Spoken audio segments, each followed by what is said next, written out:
نحمدہ ونصلی ونسلم علی سیدنا و مولانا محمد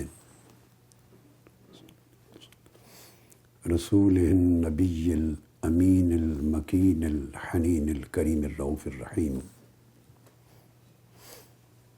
اما بعد، بسم اللہ الرحمن الرحیم۔ عزیزان محترم، الحمدللہ تعالی یہ پہلو مسرت کا باعث ہے کہ آج آپ نے منہاج القرآن انٹرنیشنل کے اس پریمیسز میں یوتھ کی پاکستان بھر کی جملہ تنظیمات کے الائنس کے زیر اہتمام، جس میں جملہ طلبہ تنظیمات بھی شامل ہیں اور تمام مذہبی اور سیاسی جماعتوں سے منسلک نوجوانان اور طلبہ نمائندگی کرتے ہوئے آج کے پلیٹ فارم پہ سوچ بچار کے لیے، باہمی مشاورت کے لیے اکٹھے بیٹھے۔ میں اس موقع پر آپ سب کو صمیم قلب سے مبارکباد پیش کرتا ہوں۔ آج کی جو یوتھ اینڈ اسٹوڈنٹس کانفرنس ہے، اس کا سبجیکٹ ہے اساس ایمان، اور اس میں آپ فوکس کر رہے ہیں ایمان کے باب میں محبت و مودت اہل بیت اور تعظیم و تکریم صحابہ کرام رضوان اللہ تعالی علیہم اجمعین۔ میں اس وقت کو جو میرے پاس چند ضروری باتیں کرنے کے لیے دستیاب ہے استعمال کرنا چاہتا ہوں توازن اور اعتدال کی اہمیت سمجھانے پر۔ جو سبجیکٹ ہے اہل بیت اطہار علیہم السلام اور تعظیم و تکریم صحابہ کرام رضوان اللہ تعالی علیہم اجمعین، اس پر بھی گفتگو میں اپنے وقت کی لیمٹس کے اندر اینڈ پر انشاءاللہ کروں گا۔ پہلے میں کانسیپٹ سمجھانا چاہتا ہوں۔ ایسے موضوعات پر گفتگو کی ضرورت ہماری سوسائٹی کو یا کسی بھی اور مسلم سوسائٹی کو کیوں پیش آتی؟ ایسے حالات کیوں پیدا ہوتے ہیں؟ اس کا ادراک کرنے کے لیے ضروری ہے کہ یہ سمجھا جائے کہ انسان کی زندگی میں اور اسلام کی تعلیمات میں توازن اور اعتدال کی اہمیت کیا ہے، اور تنگ نظری اور انتہا پسندی جو ایسے موضوعات کو زیر بحث لاتی، اس کی مذمت کس طرح ہے، اور یہ تنگ نظری انتہا پسندی پیدا کیسے ہوتی ہے اور اس کو ٹریٹ کیسے کرنا چاہیے کہ انسان کی اور مسلمانوں کی سوچ بیلنس پر اور ماڈریشن پر قائم ہو جائے۔ ایک چیز ذہن میں رکھ لیں، اور وہ یہ کہ بنیادی طور پہ انسان کو اللہ تبارک و تعالیٰ نے دو چیزوں کا مرکب بنایا ہے۔ ایک روح ہے، ایک مادہ ہے، جس کو ہم روح اور جسم کہتے ہیں۔ روح ہے، اسپرٹ ہے، اور اس کو ماڈرن انگلش ٹرمینالوجی میں اس کے لیے سول کا لفظ بھی یوز کر دیتے ہیں۔ دوسرا ہیومن باڈی ہے، یہ اس کی فزیکل میٹیریل ایگزسٹنس ہے۔ تو گویا انسان جسمانی اور روحانی دو پہلوؤں کا مرکب ہے. دونوں کے تقاضے جدا جدا ہیں. جسم کو پرورش دینے اور اسے مضبوط اور مستحکم کرنے کی ریکوائرمنٹس اور ڈیمانڈز الگ ہیں. روح کو پرورش کرنے اور اس کو ترقی دینے اور اسے پرفیکشن تک، کمال تک پہنچانے کی ریکوائرمنٹس اور ڈیمانڈز جدا ہیں. بہت کم ڈیمانڈز دونوں طرف کی ایسی ہیں جو آپس میں ملتی ہیں. بیشتر ڈیمانڈز ڈیفرنٹ ہوتی ہیں اور کچھ کانفلکٹنگ ہوتی ہیں، کچھ مختلف ہوتی ہیں، کچھ متضاد ہوتی ہیں. مگر انسان کی زندگی اس امر کا تقاضا کرتی ہے کہ دونوں میں بیلنس قائم کیا جائے، تب انسان زندہ رہ سکتا. یہ ایک پہلا پوائنٹ سمجھایا میں نے. گویا انسان کی زندگی بھی توازن اور اعتدال کا تقاضا کرتی ہے، ورنہ یا وہ مر جائے گا یا وہ مریض ہو جائے گا، اور ایک صحت مند زندگی حاصل نہیں کر سکتا. تو گویا انسانی صحت کا تقاضا بھی توازن اور اعتدال ہے. اسی طرح اللہ رب العزت نے قرآن مجید میں ارشاد فرمایا، جب انسان کی تخلیق کا ذکر کیا، اعوذ باللہ من الشیطان الرجیم، انی خالق بشرا من صلصال من حمأ مسنون، یعنی جو پیکر بشریت ہے، انسانی وجود، سب سے پہلے جب اس کی تخلیق کی تو اس کی تخلیق کا ذکر کر کے کہ کن کن انگریڈینٹس سے بنایا، کیمیکل انگریڈینٹس تھے جس سے اس انسان کی جو بشری وجود ہے، اس کا جو جسم ہے، اس کی تشکیل مکمل کرتی. اور اس کے بعد ارشاد فرمایا فَإِذَا سَوَّيْتُهُ وَنَفَخْتُ فِيهِ مِن رُوحِي، پھر میں جب اس کو بیلنسڈ کر لوں. یہ قرآن مجید نے کہا تسویہ کہتے ہیں تمام اجزاء ترکیبی کو، جو اس کے انگریڈینٹس ہیں یا اس کے کمپوزیشن کے جو نیسیسری ایلیمنٹس ہیں، میں جب ان ساروں کو آپس میں ملا کر ان کے اندر ایک توازن اور اعتدال پیدا کر لوں، تو تب فرشتوں سے کہا پھر میں اس کے اندر اپنی روح پھونکوں گا. یعنی پھر اس کے جسم میں اسپریچول ایلیمنٹ، اپنے نور اور اپنی روح کا داخل کروں گا، اپنے نور کا چراغ جلاؤں گا، عالم امر سے اپنی روح داخل کروں گا. پہلے اس کے جسم کے جو اجزاء ہیں ان میں ایک توازن پیدا کیا. لیکن آپ اپنے جسم کو غور سے دیکھیں، ناک کی دو طرف دو آنکھیں ہیں، ان کی فکسنگ میں ایک توازن ہے. دو کان ہیں، ایک توازن ہے. دو کندھے ہیں، توازن ہے. دو بازو ہیں، ایک توازن ہے. اگر یہ تھوڑا اونچا نیچا ہو جائیں، توازن بگڑ جائے تو انسان کی شکل و صورت خراب ہو جاتی. اگر ان کی فنکشننگ کا توازن برقرار نہ رہے تو انسان کی لائف خراب ہو جاتی. ٹانگیں ہیں، اونچی نیچی ہو جائیں، چھوٹی بڑی، انسان چل نہیں سکتا صحیح. اسی طرح جسم کے باقی اعضاء ہیں جو نظر آتے ہیں، جو نظر نہیں آتے، سب کے فنکشن میں بھی ایک توازن ہے. سب کی پلیسمنٹ میں اور سب کی فنکشننگ میں ایک توازن اور اعتدال ہے. اسی توازن اور اعتدال کا نام صحت ہے، اس کو ہیلتھ کہتے ہیں. وہ ماڈریشن اور بیلنس بگڑ جائے تو اس کو النس کہتے ہیں، وہ بندہ مریض ہو جاتا ہے. تو ارشاد فرمایا کہ جب اس کے ظاہر میں بھی ماڈریشن اور بیلنس قائم کر لوں گا اور پھر اس کے اندر روح پھونکوں گا تو روح پھونکنے کے بعد جسم اور روح کے درمیان بھی توازن آ جائے گا کہ اس کی زندگی کے مادی، میٹیریل اور فزیکل ایسپیکٹس، کریکٹرسٹکس، پراپرٹیز کیا ہیں اور اس کی شخصیت کے اسپریچول ایسپیکٹس کیا ہیں جو عالم ملکوت کے ساتھ ملتے ہیں. تو پھر تم انہیں سجدہ کرنا. فَقَعُوا لَهُ سَاجِدِينَ.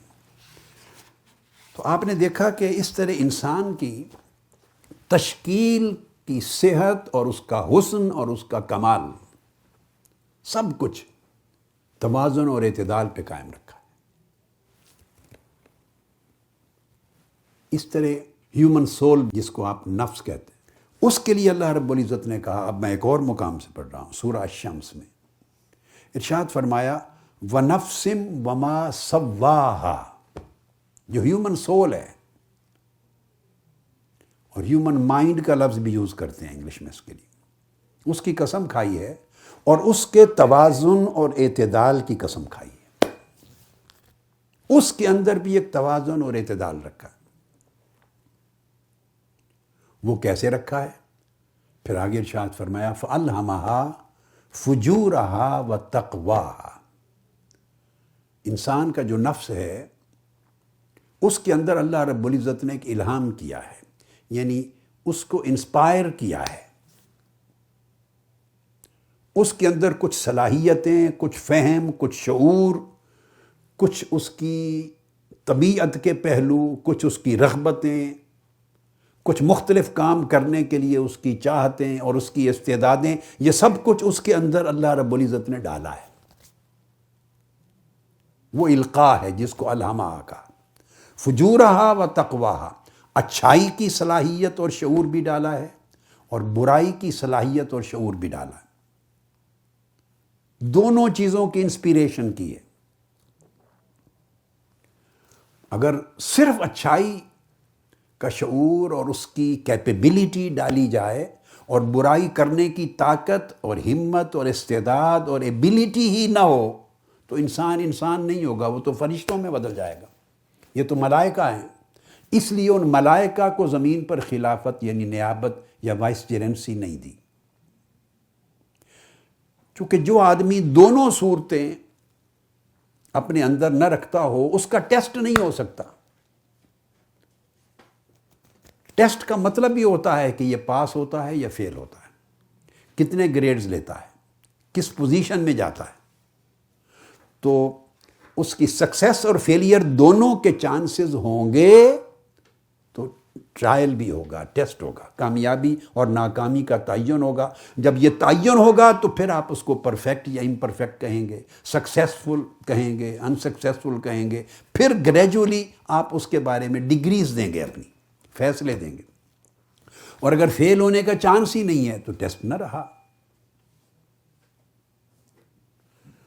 تو جب دونوں چیزیں ڈالی جاتی ہیں کسی کی صلاحیت میں اور دونوں میں ایک اعتدال اور توازن پیدا کیا جاتا ہے تو یہ امتحان گاہ ہے۔ یہاں پتہ چلتا ہے، اللہ رب العزت نے فرمایا لِيَبْلُوَكُمْ أَيُّكُمْ أَحْسَنُ عَمَلًا، پھر طے کیا جاتا ہے کہ کس کے عمل بہتر ہیں، کس کا کنڈکٹ بہتر ہے، کس کا بیہیویئر بہتر ہے، کس کے مورلز بہتر ہیں، کون کتنا نیک اور صالح اور کامیاب اور اچھا انسان ہے اور کون نہیں ہے۔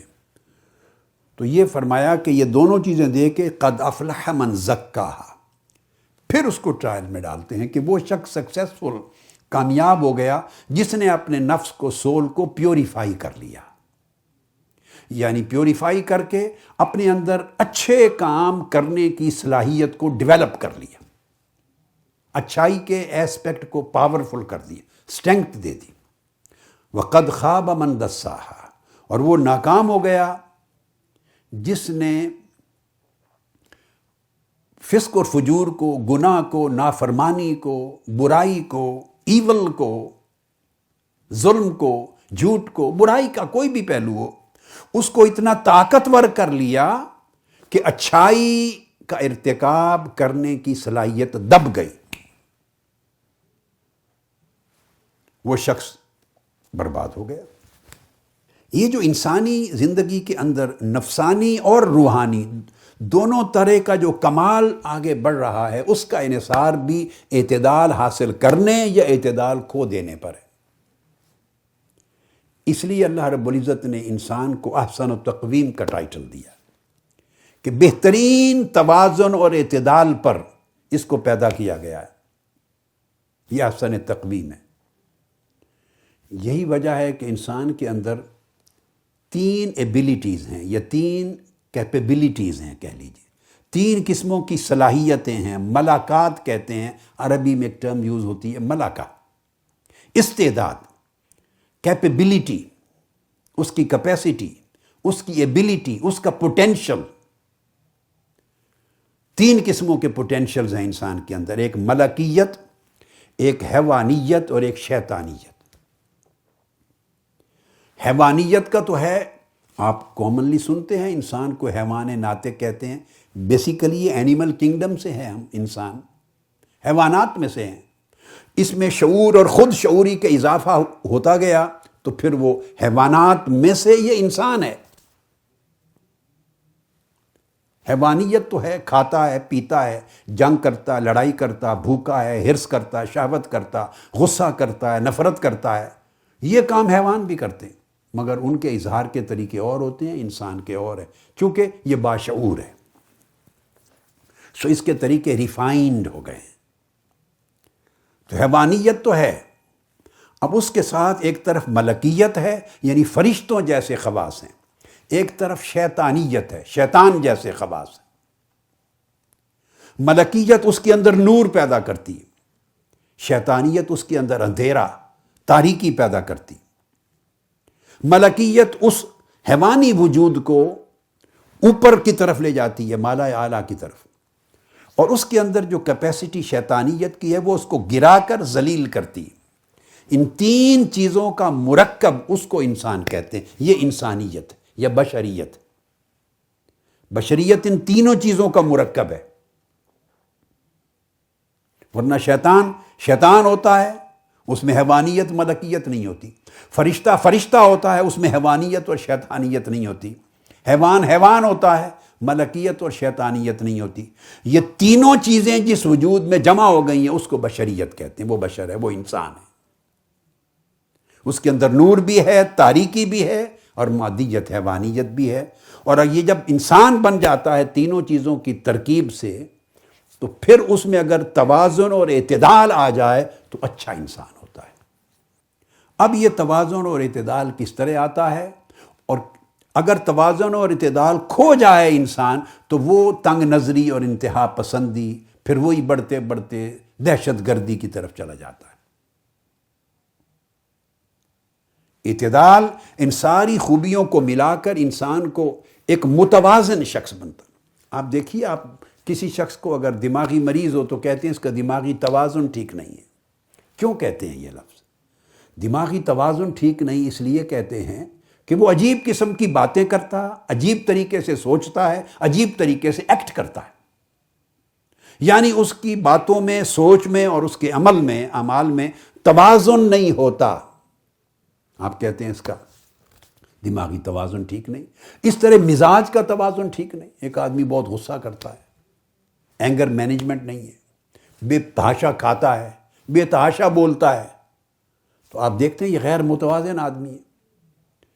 تو کسی بھی لائف کے کسی بھی ایسپیکٹ میں اگر اس آدمی کا قول، سوچ، فعل، عمل، کنڈکٹ، بیہیویئر توازن اور اعتدال، جو ماڈریشن ہے، درمیان کی لائن، اس سے ہٹ جائے ادھر یا ادھر، آپ کہتے ہیں یہ غیر متوازن ہے، اور آپ اس کو اچھا نہیں جانتے، ناپسند کرتے۔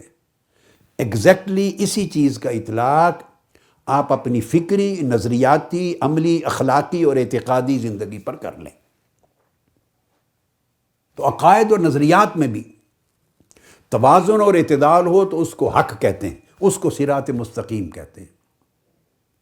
اس میں کسی طرح کا غلو، افراط اور تفریط، بیلنس کھو جائے، افراط آ جائے، تفریط آ جائے، کمی بیشی آ جائے، دائیں بائیں آدمی اس راہ سے ہٹ جائے تو اس سے تنگ نظری پیدا ہوتی ہے، سوچ میں خرابی پیدا ہوتی ہے، اور وہ چیزیں چلتے چلتے یا انسان کو بے دین کر دیتی ہیں یا دہشت گرد اور انتہا پسند کر دیتی ہیں، یعنی دین سے محروم کر دیتی ہیں یا اس کو اخلاق اور انسانیت سے محروم کر دیتی ہیں۔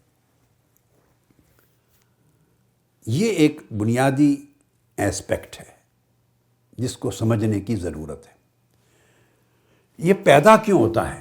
عدم توازن، یعنی انسان توازن کھو دیتا ہے، انتہا پسند ہو جاتا ہے، تنگ نظر ہو جاتا ہے، معتدل نہیں رہتا۔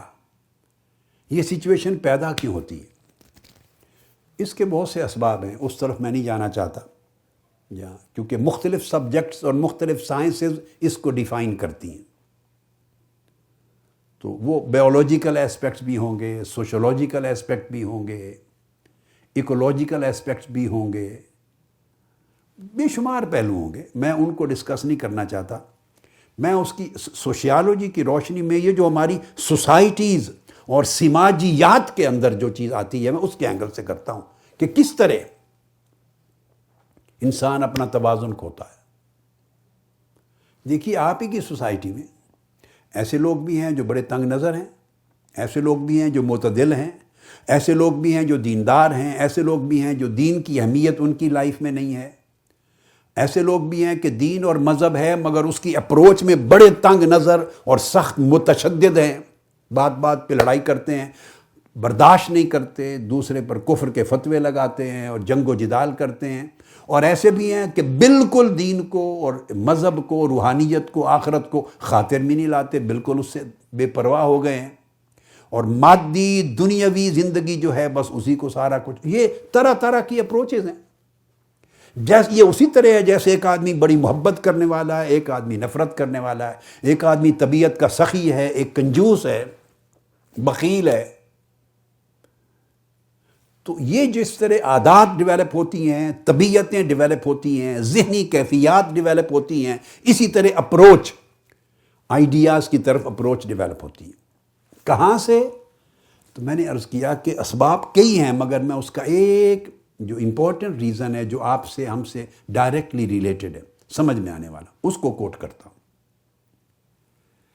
جس طرح کے ماحول میں انسان رہتا ہے، پرورش پاتا ہے، اور رات دن جس طرح کے ماحول میں رہ کر جو کچھ دیکھتا ہے، جو کچھ سنتا ہے، اس کی فیلنگز، اس کے مشاہدات، اس کے مسموعات، اس کی سننا اور اسی کو دیکھنا، 24 گھنٹے کی صحبت، ویدر، ماحول، یہ جس طرح اس کی صحت پہ اثر انداز ہوتے ہیں، اس طرح اس کے فکر پر، نظریے پر، عقیدے پر، سوچوں پر، افکار پہ اثر انداز ہوتے ہیں۔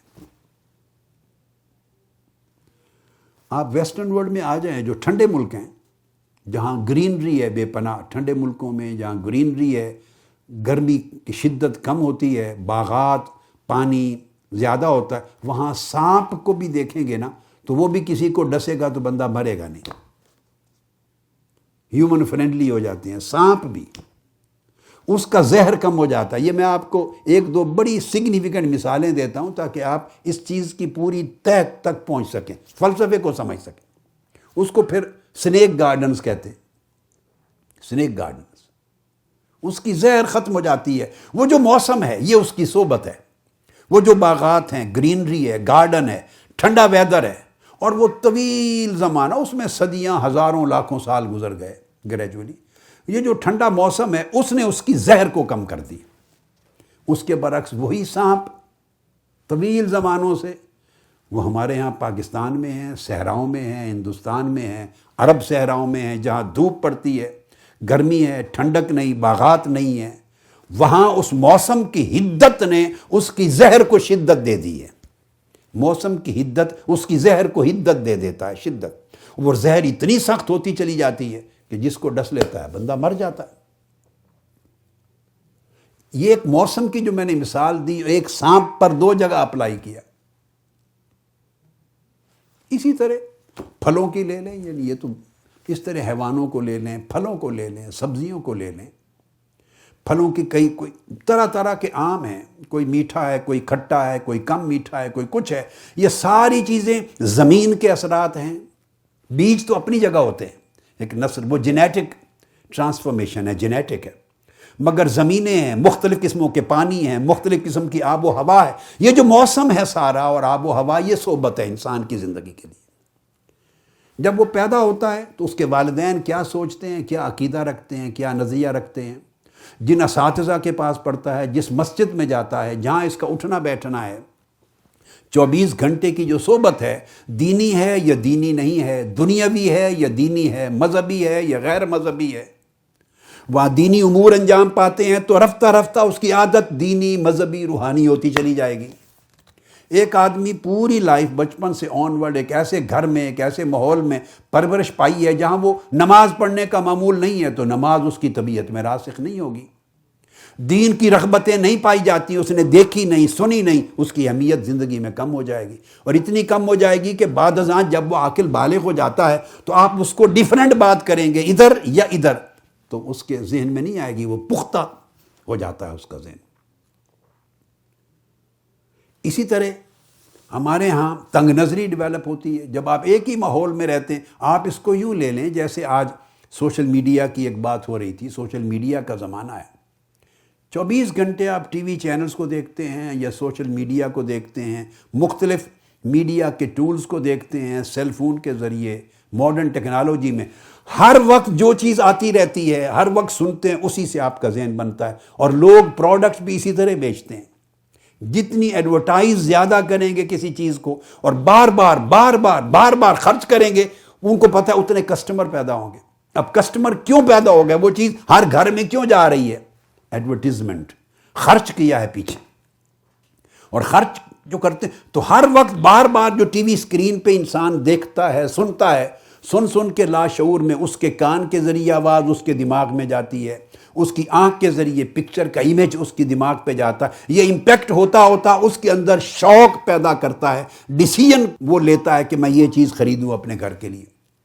اس طرح آپ لباس خریدتے ہیں، یہ آپ کے ڈریس ہیں، یہ آپ کے کھانے پینے کی چیزیں ہیں، یہ استعمال کے سیل فونز ہیں، تو گویا جتنی کسی چیز کو پروپیگیٹ کیا جائے گا، پریزنٹیشن زیادہ ہوگی، ایفیکٹو ہوگی، ہر وقت وہ بندہ چیز کو سنے گا، دیکھے گا، جس ماحول میں مجلس میں بیٹھے گا 24 گھنٹے جس طرح کی بات ہوگی وہ سنے گا، وہی اس کا نقطہ نظر بنے گا، وہی اس کی رغبت بنے گی، حتیٰ وہ اس کا نظریہ بنے گا، وہ اس کا عقیدہ بنے گا، اس پر جم جائے گا، اسی کو سمجھے گا حق ہے۔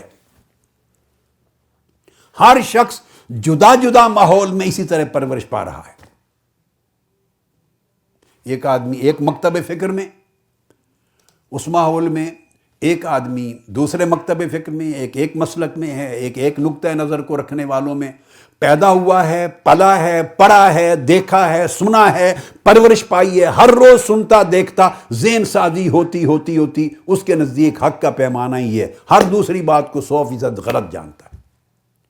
اور اگر تنگ نظری ڈالی گئی ہے تو تنگ نظر ہو جائے گا، انتہا پسندانہ تعبیر کی گئی ہے، انتہا پسند ہو جائے گا، اگر دہشت گردی کا تصور دے دیا گیا تو دہشت گرد ہو جائے گا۔ اور ایک آدمی ایک ایسے ماحول میں پیدا ہوا ہے اور پلا پڑا ہے جس میں دین اور مذہب کی اہمیت اور سگنیفیکنس نہیں ہے، ٹوٹلی سیکولر انوائرمنٹ ہے، اور وہاں دین اور مذہب کے حلال اور حرام کا بھی اگر دھیان نہیں ہے بالفرض، اور اوامر اور نواہی کا بھی نہیں ہے، ٹوٹلی ڈیفرنٹ ایٹموسفیئر ہے، اسی طرح کی شخصیت بنتی جائے گی، ذہن ترجیحات بنتی چلی جائیں گی، اس کا سوچ ڈیفرنٹ ہو جائے گی، وہ ایک ڈیفرنٹ سوچ بن جاتی۔ اب یہ ساری سوچیں مختلف قسم کے موسموں کے نتیجے میں، صحبتیں موسم ہیں، موسموں کے نتیجے میں ڈیولپ ہو گئیں، ان کا آپس میں کوئی انٹریکشن نہیں ہے۔ اب یہ سارے اپنے اپنے طریقے سے انتہا پسند ہو گئے، کوئی مذہب میں انتہا پسند، کوئی مسلک میں انتہا پسند، کوئی سیکولرزم میں انتہا پسند، کوئی برائی میں انتہا پسند، کوئی نیکی میں انتہا پسند، اپنی اپنی انٹرپریٹیشن ہے، الگ الگ وجود۔ اب ان کے درمیان کوئی ایسے فیکٹرز نہیں ہے سوسائٹی میں جو اعتدال پیدا کریں۔ یہ تو آپ یہاں تک تو سمجھ گئے بات، بلکہ جہاں دوسروں کے بارے میں آپ ایک جگہ بات سنتے ہیں، اور حیرت ہے میں نے تو پوری لائف اس کو دیکھا ہے، ایک جگہ تسلسل سے سال آسال کسی ایک شخص کے بارے میں ایک رائے دی جاتی، بیان کیا جاتا ہے، رائے دینے والوں نے پوری زندگی اس شخص سے کبھی ملاقات نہیں کی، اس کو براہ راست پڑھا اور سنا نہیں ہے، رائے لینے والے سننے والوں نے کبھی ملاقات نہیں کی، کبھی پڑھا اور سنا نہیں ہے، سنی سنائی من گھڑت، اس میں تعصبات ہوتے ہیں، تنگ نظریاں ٹریول کرتی ہیں، تھریٹس ہوتے ہیں، تعصبات ہوتے ہیں، اس سے نفرتیں جنم لیتی ہیں، ایک ذہنی ساخت بن جاتی ہے جو ٹوٹلی حقیقت کے منافی ہوتی ہے۔ یعنی اگر آپ دن ہے تو وہ رات بنا کے بتاتے رہیں گے تو لوگ سن کے اس دن کو رات بیلیو کرتے، رات کو کوئی دن بتا رہا ہوگا تو سن کے وہ رات کو دن بیلیو کریں گے۔ میں نے آپ کو بتایا اس طرح آئیڈیاز اور بیلیف ڈیولپ ہوتے ہیں۔ چونکہ کاؤنٹر چیک نہیں ہوتا، اس ماحول کے دائرے میں گھرے رہتے ہیں. یہ تو اسباب میں نے بتا دیے. اور جب کبھی آپ کو اس شخص سے ملنے کا موقع ملتا ہے، اس کو پڑھنے سننے کا ڈائریکٹ انٹریکشن ہوتا ہے، تو آپ اچانک ایسے ہزارہ واقعات ہوتے، وہ کہتے ہیں انا للہ و انا الیہ راجعون. ساری زندگی مجھے کیا بتایا گیا وہ سارا جھوٹ تھا، یہاں تو اس کا کوئی وجود ہی نہیں ہے. یہ ہے ہماری سوسائٹی کی انتہا پسندی. نفرتوں پر قائم ہے ہمارے تصورات، غلط فہمیوں پر قائم ہے، جھوٹ پر قائم ہے، تعصبات پر قائم ہے. اس کے پیچھے کیا کیا ہے؟ حسد ہے، اناد ہے، عداوت ہے، بغض ہے، مغالطے ہیں، کم علمی ہے، بے خبری ہے، انٹریکشن نہیں ہے. یہ سارے فیکٹرز ہیں، سارے فیکٹرز ہیں. مگر آدمی اپنے اپنے دائرے میں گھرا ہوا ہے، اسی سے اس کا ذہن اور شخصیت بنتی. یہاں تک آپ سمجھ گئے اس مختصر وقت میں کہ یہ چیزیں ڈیولپ کس طرح ہوتی.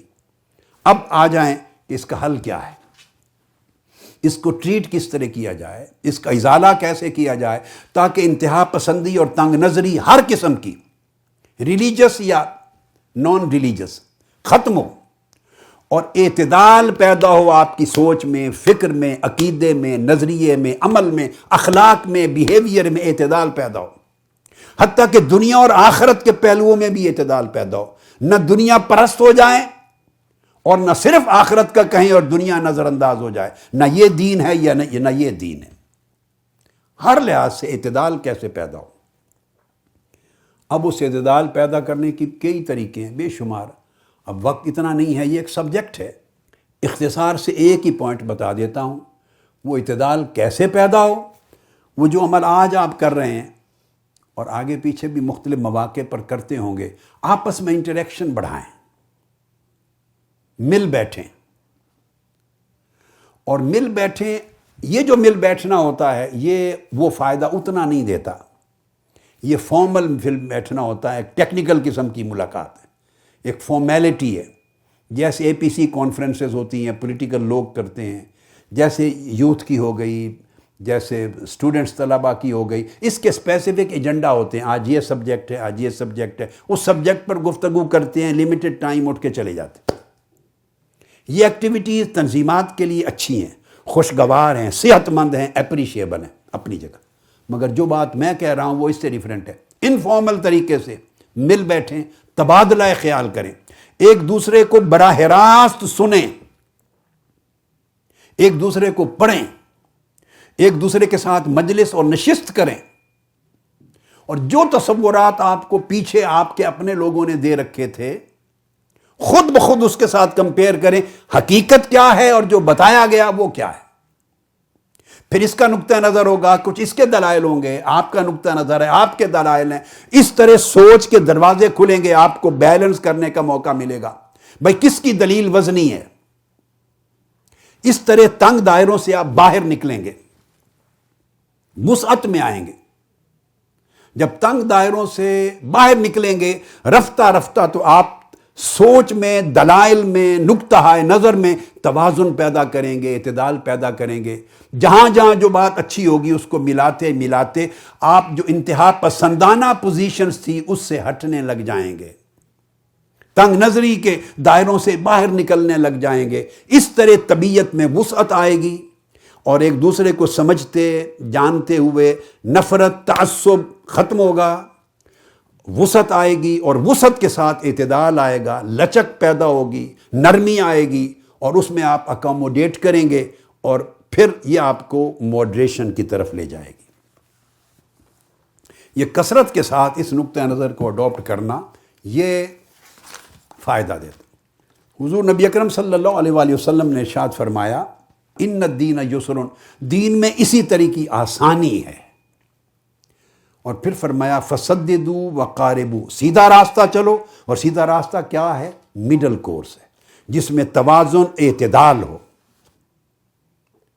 امت کے لیے فرمایا وَكَذَلِكَ جَعَلْنَاكُمْ أُمَّةً وَسَطًا، ہم نے ماڈریٹ امت بنایا ہے امت مسلمہ کو، جس میں نہ افراط ہے نہ تفریط ہے. انتہا پسندیوں سے بچا کر اس کو سیدھے راستے پر چلایا ہے. ادھر ہٹ جائے تو رائٹ ہے، ادھر ہٹ جائے تو لیفٹ ہے. رائٹ اور لیفٹ کے درمیان ایک مڈل کورس ہے، اس کو وسط کہتے ہیں.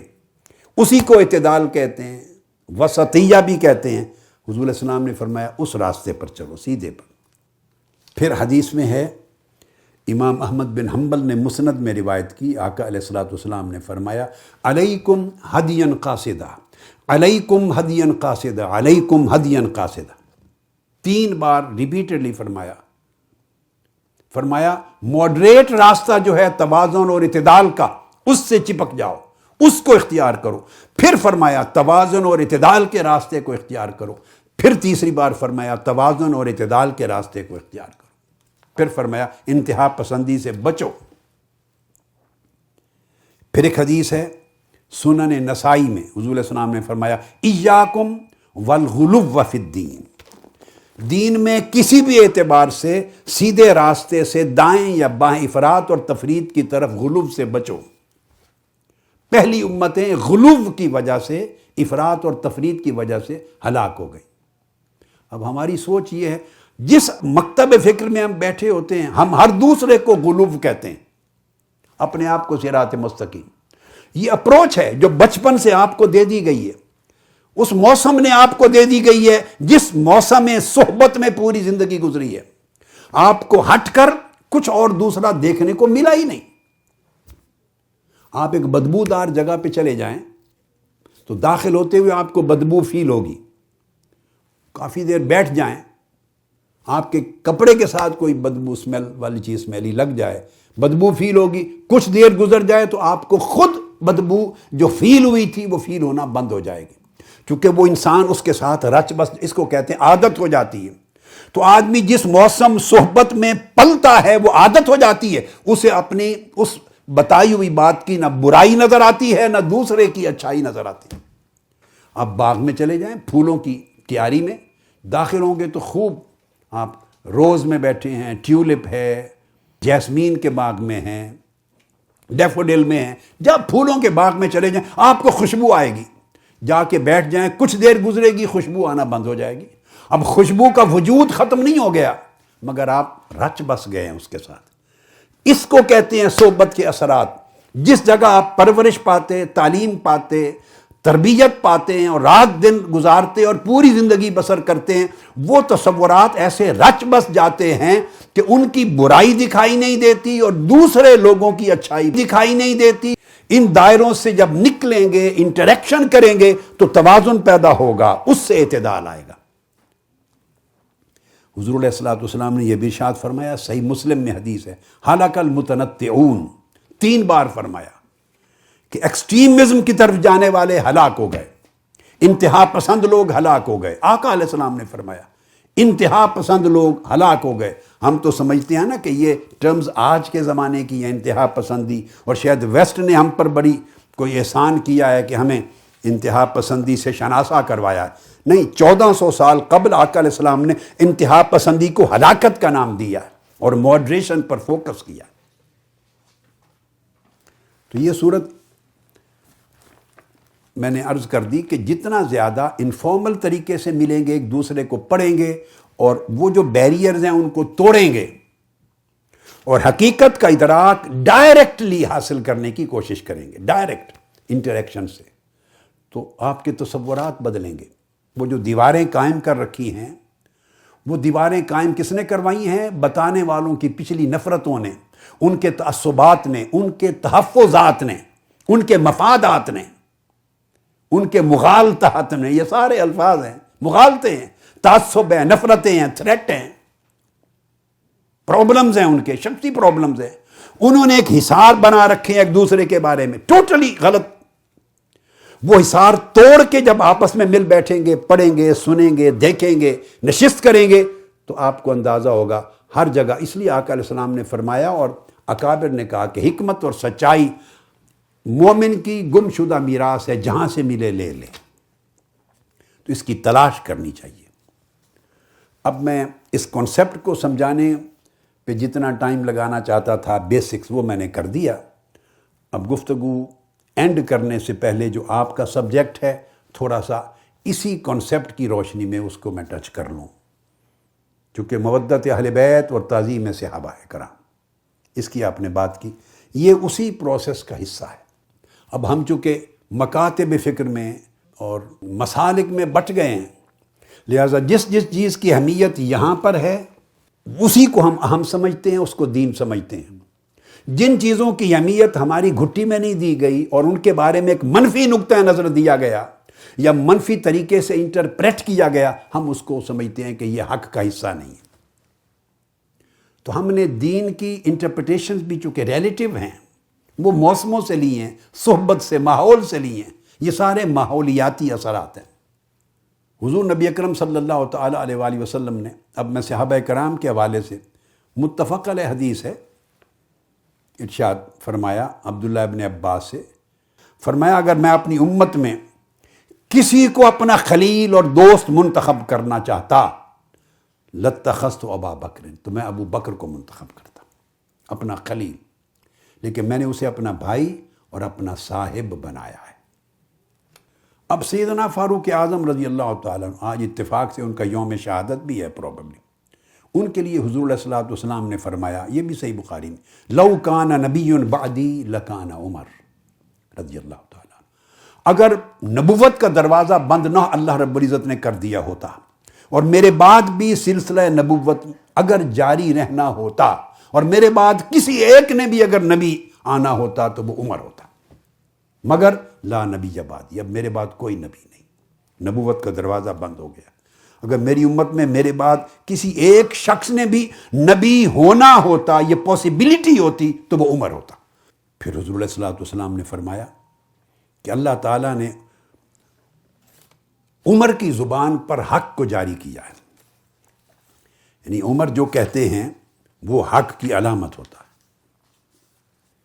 تو صحابہ کرام کے لیے حضور علیہ السلام نے فرمایا کہ ان سے محبت کرو میری محبت کے باعث، جو ان سے محبت کرتا ہے میری محبت کے باعث محبت کرتا ہے، جو ان سے بغض رکھتا ہے سمجھے میرے بغض کے باعث بغض رکھتا ہے۔ یہ صحابہ کرام کی نسبت فرمایا۔ اب آپ حیران ہوں گے، یہی کلمات تو صحابہ کرام کی تعظیم تکریم کا عقیدہ اہل سنت کے ہاں صاف ظاہر ہے، نمایاں طور پہ موجود ہے، مگر جو لوگ مخصوص ماحول میں پلے پڑے اور ہر وقت سنتے ہیں وہ سمجھتے ہیں کہ اہل بیت کی محبت اور مودت بے پناہ یہ شاید صرف ایک اور مکتب فکر کا عقیدہ ہے، یہ دین میں نہیں ہے۔ جس طرح ایک سمت بیٹھنے والے صحابہ کرام کی تکریم اور تعظیم کے بارے میں صحیح ویو ان کو نہیں ملا، ادھر بیٹھنے والوں کو اہل بیت اطہار کی عظمت کا اور مودت و محبت کا صحیح ویو نہیں ملا۔ اس کو بیریئر کو کاٹ کے آپس میں اعتدال پیدا کرنا ہے۔ اب حدیث ہے ترمذی میں، حضور علیہ السلام نے فرمایا کہ اللہ سے محبت کرو ان نعمتوں کے باعث جن سے اس نے تمہیں نوازا ہے، اور مجھ سے محبت کرو اللہ کی محبت کے باعث، اور وَأَحِبُّوا أَهْلَ بَيْتِي لِحُبِّي، اور میری اہل بیت سے محبت کرو میری محبت کے باعث، میری اہل بیت سے محبت کرو میری محبت کے باعث۔ اور حدیث صحیح، اب میں یہ حدیث یہ جو اہل بیت کے لیے دے رہا ہوں یہ بھی اہل سنت کی کتب حدیث میں ہیں، کسی اور مسلک کی نہیں، اور حدیث صحیحہ ہیں، مگر ایک خاص موسم ہوتا ہے جس صحبت میں ہم پلتے پڑھتے ہیں، وہ احادیث بھی نہیں بتائی جاتی، ان آیات کی تعبیر بھی نہیں بتائی جاتی، ہر کوئی لمیٹڈ نالج اپنے سننے والوں کو مہیا کرتا ہے یا دوسری انٹرپریٹیشن مہیا کرتا ہے، ادھر بھی لمیٹڈ نالج مہیا کیا جاتا ہے تاکہ دیواریں قائم رہیں۔ حضرت عباس بن عبد المطلب روایت کرتے ہیں، حدیث صحیح ہے، مسند احمد بن حنبل، نسائی، حاکم بزار میں، حضور علیہ السلام نے فرمایا اللہ کی عزت کی قسم کوئی شخص، فرمایا اس کے دل میں ایمان داخل نہیں ہو سکتا جب تک اللہ اور اس کے رسول کے لیے میری اہل بیت اور قرابت کی محبت اس کے دل میں ہو۔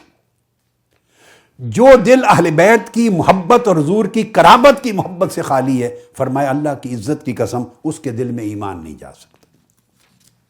اب جو خاص چیز بتانا چاہتا ہوں اہل بیت کی مودت کے بارے میں، حضور علیہ السلام نے فرمایا، اور اس پر فوکس ادھر نہیں کیا جاتا، انا تارک فیکم الثقلین، امت کو فرمایا، صحابہ کرام کو، کہ میں تمہارے اندر دو بڑی بھاری نعمتیں چیزیں چھوڑے جا رہا ہوں، ایک اللہ کی کتاب اور ایک میری اہل بیت اور قرابت۔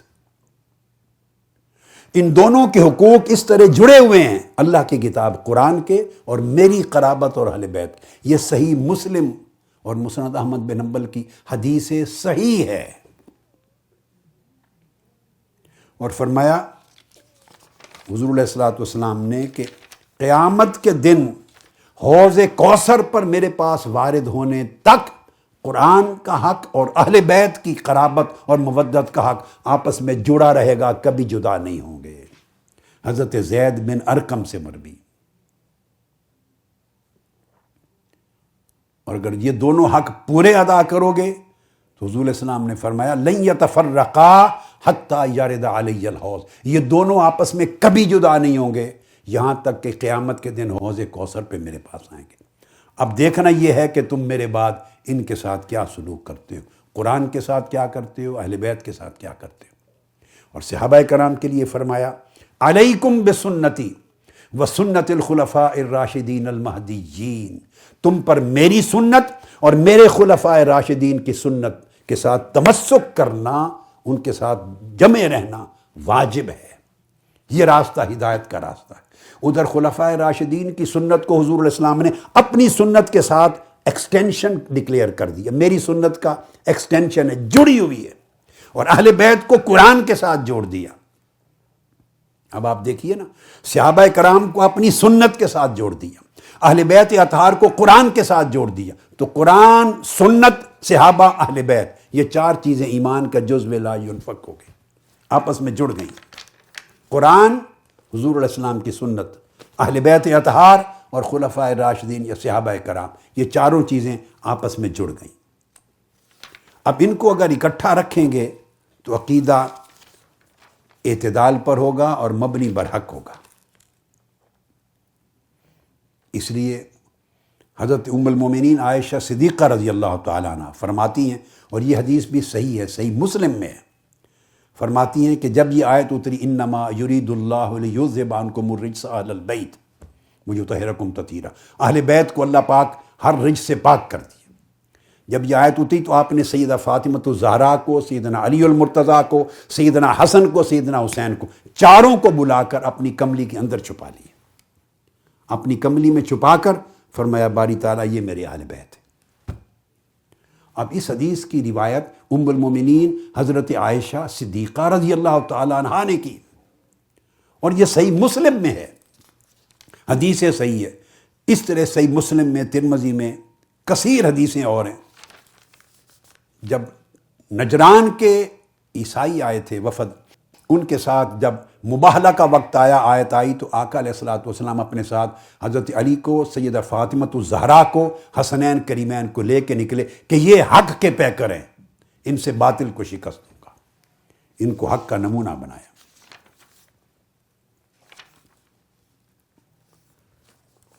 اب ان کے تعلق کو دیکھیں، ام المومنین حضرت عائشہ صدیقہ رضی اللہ تعالی عنہ روایت کر رہی ہیں فضائل حضرت سیدہ فاطمۃ الزہرا کے۔ اگر ان میں کوئی فاصلہ ہوتا تو وہ بعد ازاں ان کی فضیلتوں پر مبنی حدیث رسول کیوں روایت کرتے، امت کو کیوں بتاتی؟ جو بات انہوں نے تنہا گھر میں سنی تھی وہ پوری امت کو پہنچا دی، اور آج ہمیں صحیح بخاری کے ذریعے، صحیح مسلم کے ذریعے متفق علیہ حدیثیں حضرت عائشہ صدیقہ رضی اللہ تعالیٰ عنہ کی زبان اقدس سے ہم تک پہنچی ہیں۔